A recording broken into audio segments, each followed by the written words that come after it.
Hey coaches, welcome back to Coaching Youth Football Tips and Talk podcast. This is Coach Parker with CoachParker.org, your host. Today we've got another episode of Keys to Fun Success and Winning. This is part 5. Look for the other podcasts and video podcasts and links below or on your podcast service. Today we'll be talking about coaching through teaching, demonstration, and progressions. And then we'll also hit a pretty forgotten topic a lot of times, special teams. So before we get into it, please subscribe to the channel if you get a chance. It really helps me in the search algorithms to get higher up. It doesn't cost you anything and helps me greatly in bringing more free youth football content to the football community. So please subscribe, like, comment, share, all that good stuff. That's great. And as always, head over to CoachParker.org for more free youth football content. So let's get right into this. So like I said, this is part 5. We've got a lot of stuff there you can see, or if you can't see, you're on podcast. But we've talked about 20 topics so far, and today we're going to hit coaching through teaching, demonstration, and progression. And coaching special teams, the forgotten third phase of football, which is kind of the secret sauce in winning more youth football games. So I know another youth football author, Coach Dave Caesar, a long time ago when I read his book, he said that that is how you can steal some wins, and I definitely agree. It's through special teams. But before we get into that, let's talk about teaching versus coaching, and what is teaching and coaching, and kind of my thoughts on that.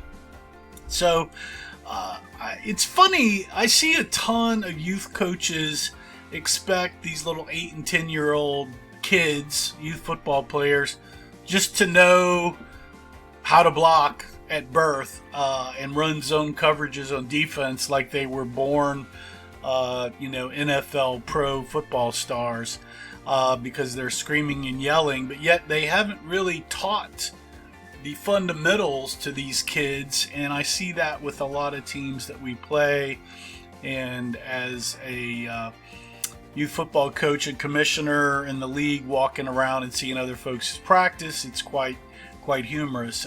There's so many coaches, youth football coaches, that are screaming at these 10-year-olds because I doubt that coach when he was 10 was that good. And that happens a lot with quarterbacks and their dads and other coaches screaming about why can't you read pass coverages and why can't you pass better. And I always look at some of these dad helpers and dads and other coaches is like, did you throw that well when you were 10? I know when I was 10, our youth football quarterback, he actually became a blue chip here in Texas, but he wasn't like Roger Staubach and Tom Brady kind of things at 10 years old. So just kind of coaches, get that in your head that you have to teach some of this stuff. They're just not born with a professional athlete's training.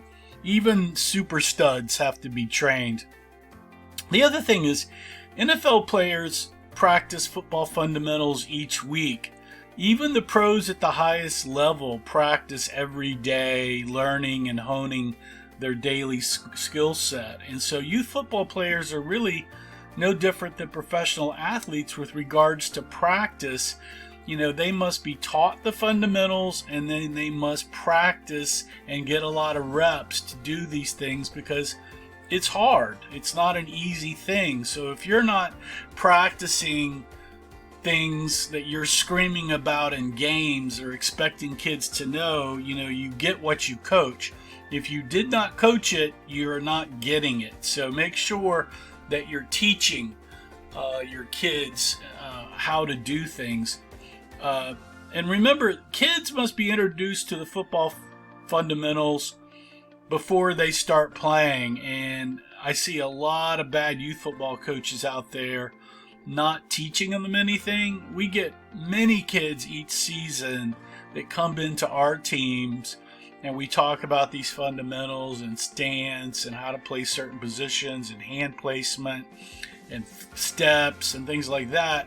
And it's really scary that these youth players who may have played 2 or 3 years on some other teams aren't taught some of these basic fundamentals by these other coaches. And some of these guys are winning coaches, but just had really good running backs, and that sometimes can overcome some bad coaching. But I don't go for that. I think you must be coaching in practice your kids, and let's talk about that some more. So teaching demonstration progression, make sure you teach your kids the fundamental, and you're not just one of those coaches that's screaming and blowing their whistle, hey, block this kid, hey, do this, and you're not really teaching anybody except for maybe your 6 running backs.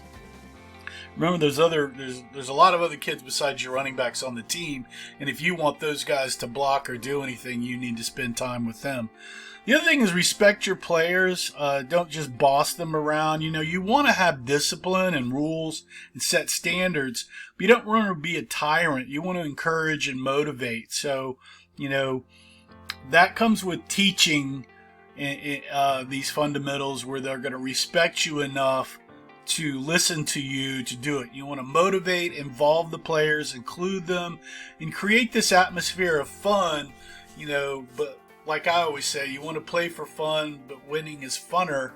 You've got to create this fun, especially at youth football. I remember got to middle school and high school, and it became kind of a job. I played for large schools in Texas, and these high school coaches were worried about getting promoted and keeping their jobs, and they turned it into a job for us. And really, it wasn't fun anymore. And so, let's try to keep the youth football part of it fun, so they're not quitting at 10 and never try to play. Our sport really needs to grow.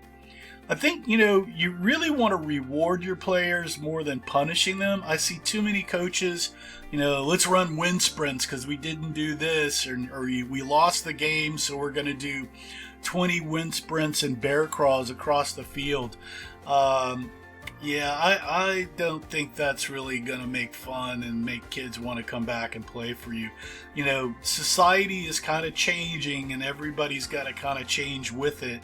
And this old-timey Bear Bryant coach where we're going to, not hydrate the kids for hours because to make them tough, that's just not where we go. We've gotten a couple of kids that have played for us, and then they've gotten on some other teams, and they come back to us and like, yeah, we like, this coach wins like you guys do, but we would much rather be playing with you guys. It's just not the same type of atmosphere. And it's versus, respectful versus just kind of screaming at the kids. So there's that. To be able to teach and really coach effectively, I feel like you need to become an expert in it, and you really need to become an expert in football and what youth football is versus, high school football. Are you continuously learning? What did you learn last, and when did you do it? You've really got to just keep up on this stuff because there's other coaches that are good that are doing that. Remember, teaching is communication. People start to learn really after 3 or 5 times they've heard it or sessions. You want to kind of, when you're talking about fundamentals and things, you want to, say it multiple times in different ways, so it's slightly different each time. So somebody that might not have got it this way, they'll get it this way. Be open to questions and saying it over and over, because they're kids, so they're trying to learn. And don't get me wrong, their minds right now are really open to learning a lot of stuff. That's what kids can soak up a lot of information. So be open to teaching those fundamentals right now. Answer questions. You can send out info and pamphlets. There's YouTube videos. I've done those for teams. I've done kind of little quasi playbooks or pamphlets to hand out to parents. And then right now, I know everybody's doing Zoom meetings, so you could hold a Zoom meeting practice to do stuff like that. So that's some of the teaching you can do. One of the reasons I started actually writing my football playbooks that I sell now is they were mine, and then a couple of guys wanted to buy them, but I was writing them for myself so I could better understand what I was coaching and teaching, so I could become an expert on what I was trying to demonstrate and teach. And so that's kind of how I got into this. The other thing is, you're talking and you're telling the kids what to do. I've always felt that you really, as a coach, should be down in the trenches with them and demonstrate these skills with another coach or a bigger player or a bag.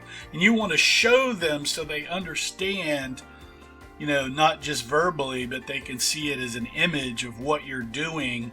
So you really kind of need to understand how to teach this skill and what to do so you can demonstrate that so the kids can see that.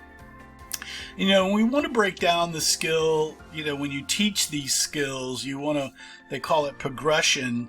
You really want to teach it in steps so you don't overload them with a lot of information right at first. So an example about blocking would be, their stance, how they get into that, where their feet are, the steps that they're going to make, and then how their hands are going to move, and then engaging with the player, and their drive steps, and kind of finishing. And so you're teaching each one of these little steps. And I know when we teach blocking, we do stance and steps like every day. Our stance and our first 3 to 5 steps, our first step, and how we're going to get at an angle. And I know NFL guys do that also. So remember this progression teaching, and you want to be able to demonstrate that on bags or other coaches or bigger players that you can do that. The other thing is, you want to do these continuous reps and training, because like I said, people take 3 to 5 sessions really to understand that, and then their body just if you do reps and you keep training, your body starts to memorize that kind of stuff. And you really want to require everybody and expect everyone to get better, but you don't want to be screaming and yelling at everybody. Everybody's going to progress at their own pace, and just remember that. And then your test and evaluation, if they know the information, is really in your scrimmages and games. And you want to be able to understand that they're young players, and this is a continuous learning process. I know a lot of young players get very emotional that they've made mistakes, and you want to realize, and look, I started realizing this late in life. As a younger coach, I was not this, nice as you could be, but if somebody makes an interception on them, or they don't make the right play, they have so many other football games to play and football plays and reps, that this one thing is not going to end the world, that it's not that big of a deal in the big picture of things. Yes, it hurts right now, but they're always learning, and if they make the mistake, hey, you won't make that mistake again probably. You'll learn from your mistakes. So that's kind of my philosophy on teaching, coaching, demo, and progression and all that. So let's jump into what I think may be the secret sauce of winning more football games, and that's the third phase of football,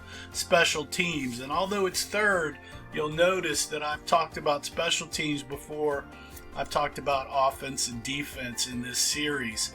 So let's talk about special teams. It is the third phase of football, and I definitely believe it's very, very important, and we win a lot of games because of our special teams, and we take that very seriously. Do not forget or ignore that. We played a team about 6 or 7 years ago that was not coaching special teams, and we got 6 onside kicks that particular game because they were not prepared to have that happen. Special teams, takes a ton of reps and practice time to get it perfected, so you've got to prioritize which of the phases of special teams you're really going to work on and which one is most important. I believe for what we do in youth football, and that's 6U to 12U, is at least 30 minutes each week, if not an hour. We try to set up each of our special teams kickoff, kick return, punt, punt return, extra point. We don't really do field goals because we normally don't have a kicker that can do that. And then 10 to 15 minutes pre-game, we want to line everybody up to make sure that they're all good to go, because kids forget and it becomes a problem. And I hate blowing timeouts because kids aren't on the field because they forgot where to go. So you really you want to keep it basic. If you don't have, like in high school, you'll have one practice, which sometimes is like a Thursday or a Friday before the game kind of thing, where you do an hour and a half of all your special team phases. And if you don't really have that, then trying to do everything in special teams, as a youth football team, I'm always tied up for time. So I don't feel like I ever have enough time to get in offense and defense, much less specialty plays within my special teams group. So that's how I feel. Maybe you're different. Maybe you're a select travel team and have 4 practices a week. We only have 2. So if you have that 4th practice, you can do some of these things. We've been very successful with kicking with soccer player and big offensive linemen that have long legs to kick PATs. That's worked for us. So take that. Also, onside kicks have been great for us. We really practice that piece of the special teams. Kick returns, you should be ready for deep or onside kicks. I would definitely be ready for onside kicks. That's a majority of what people will kick under maybe 11U.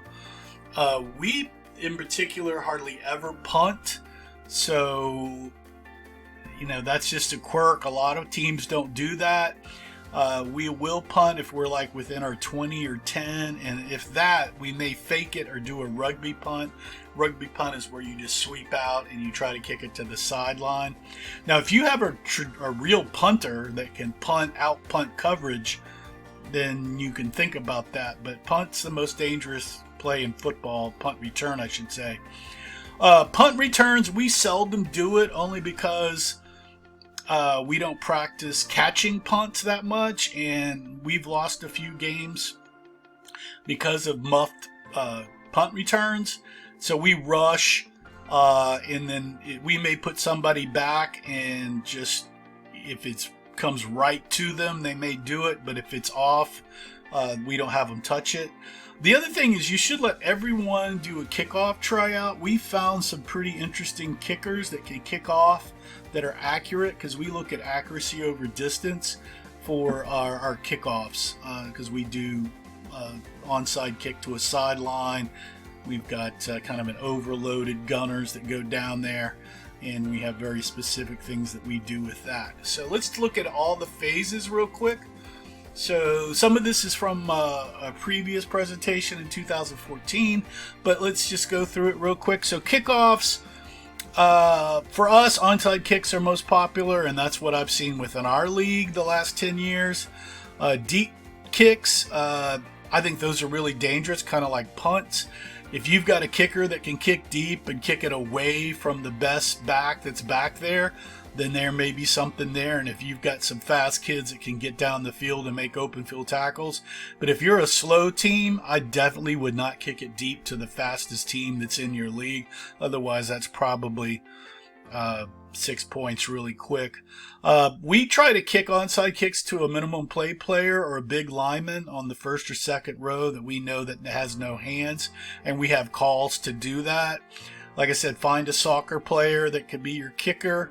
I personally like to practice kicks in pre-practice for about 20 reps, and we kick to a second tier line about 15 yards in a triangle, and we set up a triangle, and we're trying to kick for accuracy to that spot, because we have our outside guy run down, who's usually our fastest kid on the team. He's going to try to actually catch that kick. We have 2 other kids that are following that ball, trying to get it and tackle or mess up whoever's trying to catch it. And that's worked out really well for us to do that. So that's our kickoff. We have kicked deep when the wind is with us and we can outkick their coverage, and we've got some fast kids.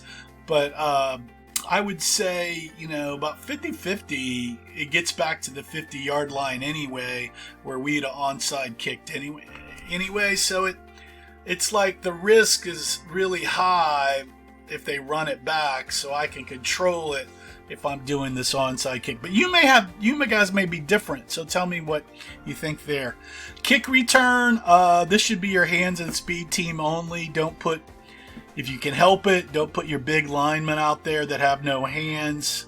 And don't hide your MPPs there, because this will cost you.